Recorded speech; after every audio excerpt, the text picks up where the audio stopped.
Long-time subscriber here, John from Seattle. You've always talked about wanting subscriber stories, and well, let me tell you, I have one that'll make your hair stand on end. It happened just last week, on Wednesday, May 1st. Now, I'm not one to spook easily. I'm a data analyst. Logic is my middle name.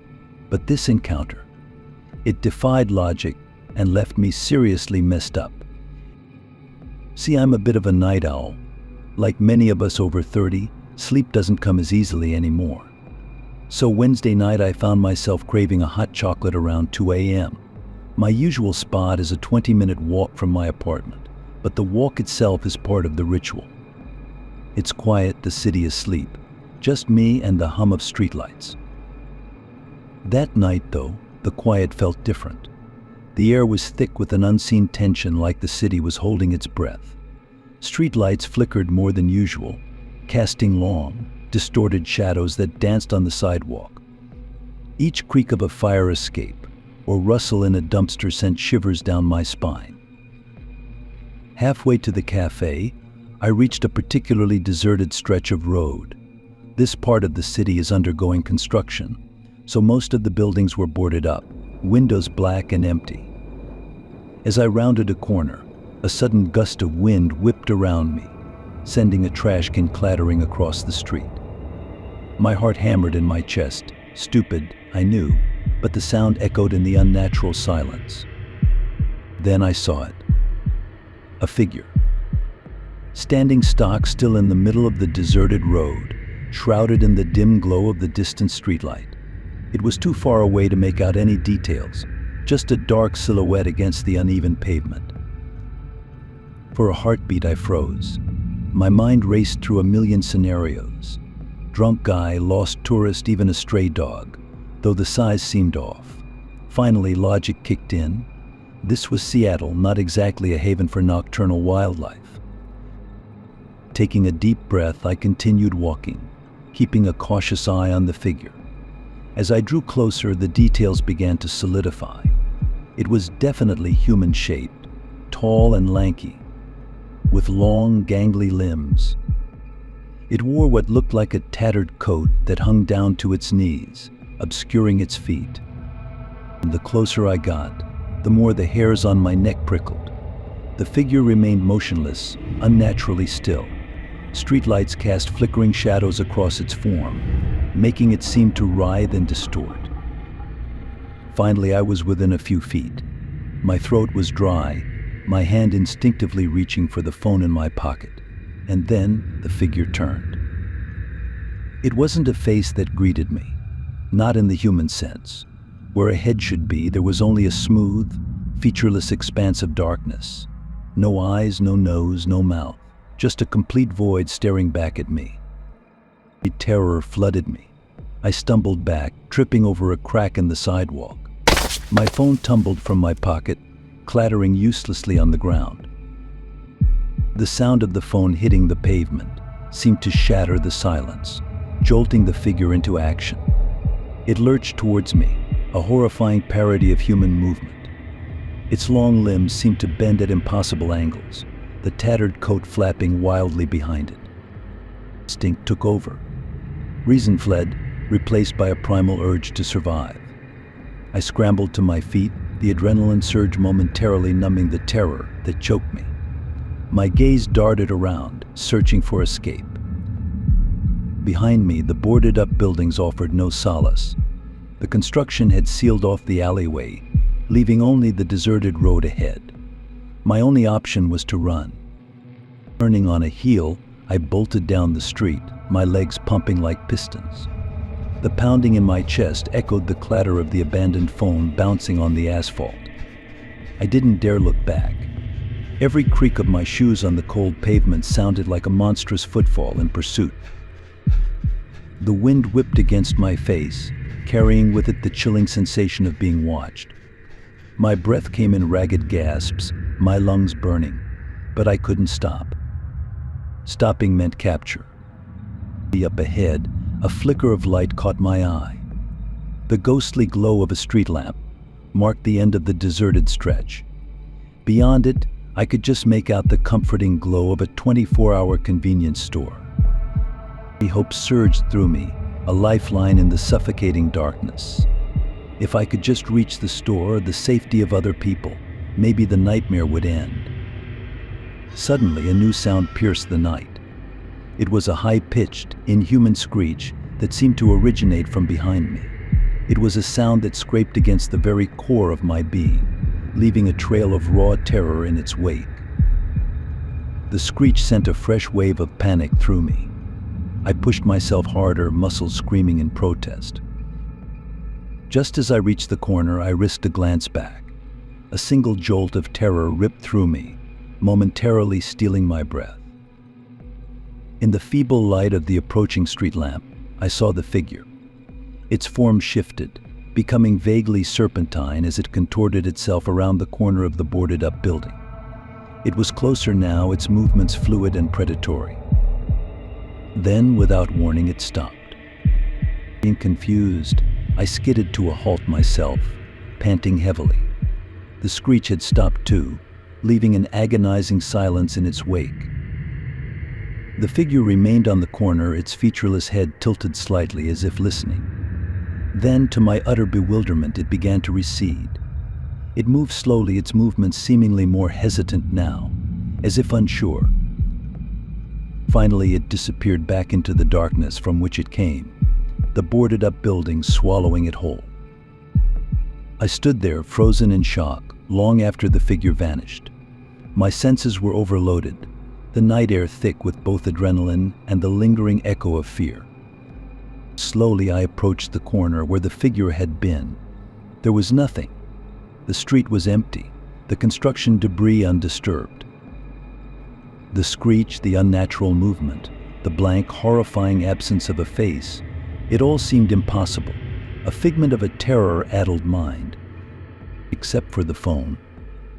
There, lying on the cold concrete, was my phone, its screen cracked from the fall. A small but undeniable piece of evidence that the entire terrifying encounter had been real. Now, even a week later, I can't shake the feeling that I'm being watched. Maybe it's all in my head. Maybe not.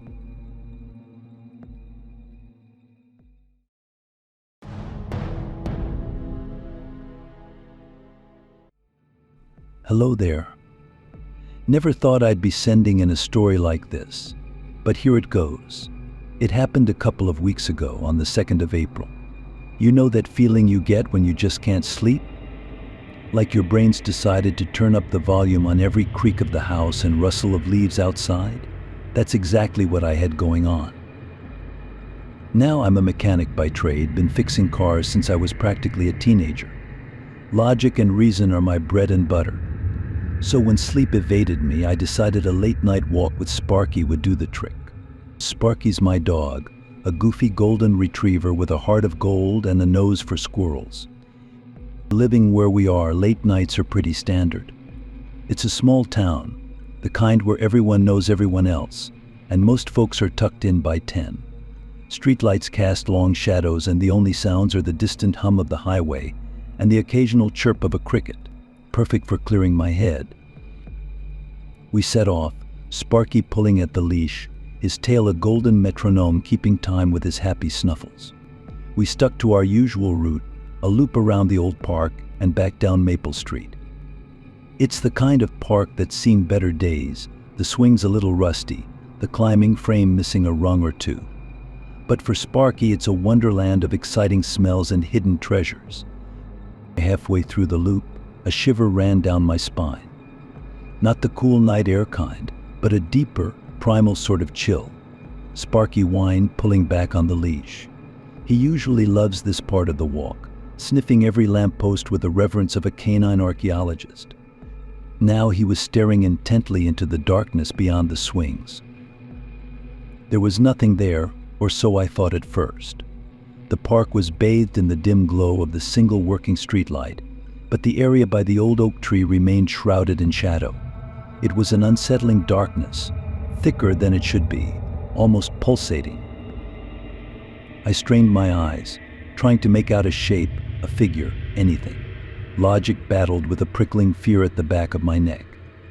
Maybe a stray cat or a raccoon, but something about that darkness felt wrong. Sparky whimpered again, a low, mournful sound I'd never heard from him before. He crouched low, hackles raised, a silent growl rumbling in his throat. My hand tightened around the leash, knuckles white. This wasn't a squirrel or a stray cat. This was something different. Taking a deep breath, I forced myself forward. Fear is a luxury I couldn't afford in the dead of night, not with a potentially rabid animal lurking in the shadows. Besides, logic reminded me wild animals wouldn't linger near a town.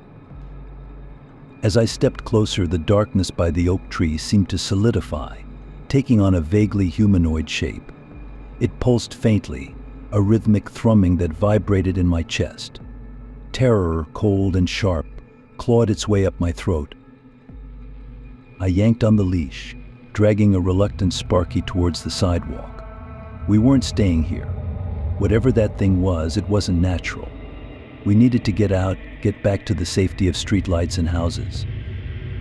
My steps quickened into a jog, Sparky's reluctant gait morphing into a desperate scramble to keep up. The rhythmic pulsing from the darkness grew louder, a deep bass thrum that resonated in my bones. It felt like the world was vibrating around me, a single, ominous note filling my head. Reaching the edge of the park, relief flooded through me. Streetlights bathed Maple Street in a comforting golden hue. Houses, though mostly dark, offered a sense of normalcy. We were almost home. Almost. A flicker of movement on the sidewalk ahead caught my eye.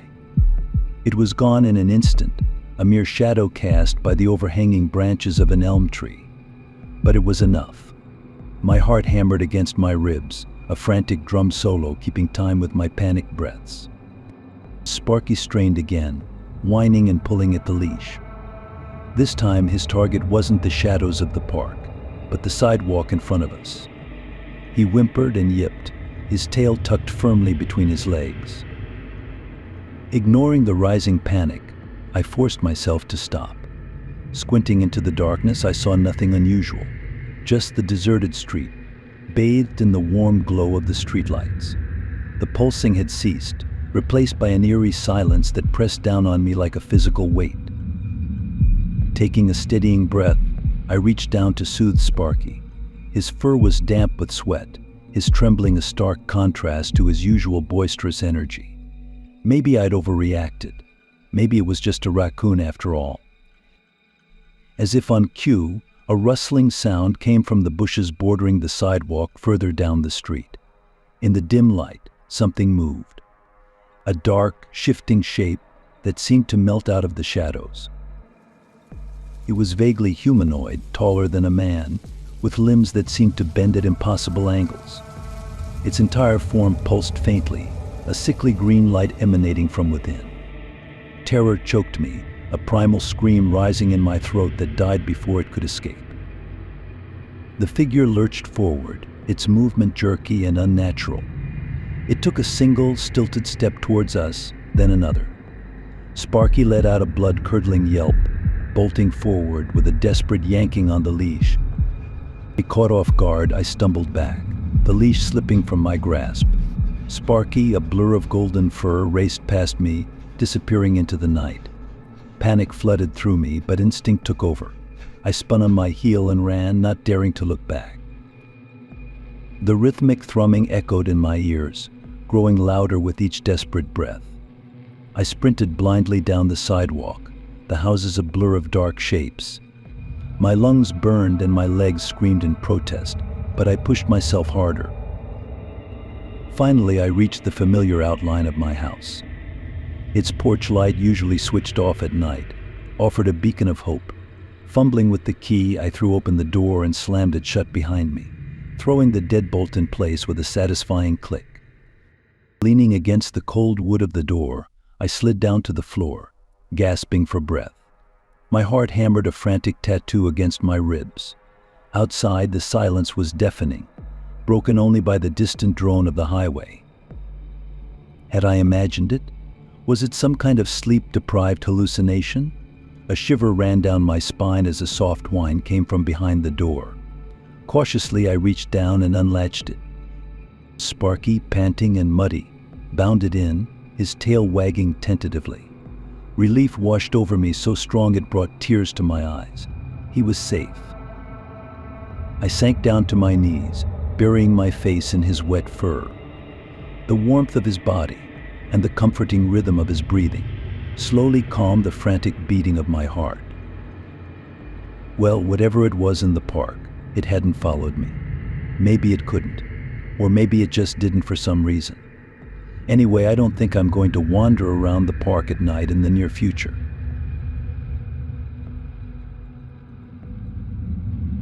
What is up, guys? Mr. Shadow Whisper here. Thanks for sticking with the video. If you enjoyed it, consider leaving a like and subscribing for more. I always appreciate your feedback, so leave a comment below and let me know what you thought. And if you have a story you'd like to share, there's a link to my email in the description box.